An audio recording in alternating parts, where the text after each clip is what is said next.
Ni, ada orang tanya aku, mesin basuh Samsung, masalahnya air tak masuk. Tapi dia tukar barang ni. Ni water bar. Bila dia tukar barang ni, tetap tak jadi juga. Okey, ni aku nak bagi tip, tunjuk, share ilmu sikit.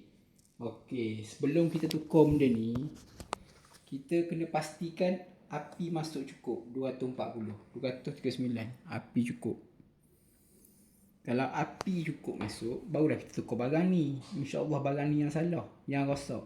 Tapi kalau kita masukkan tiba-tiba api tak masuk pun, dapat banyak ni je. Okey, kita tak check pun tapi kita pergi tukar, memang tak jadi lah. Sepatutnya kita kena check dulu wire ni pergi ke board ni. Kemungkinan besar board ni yang short. Jadi aku sarankan board ni tukar dengan inlet water bath pun tukar. Okey, tu cara dia. Okey, faham?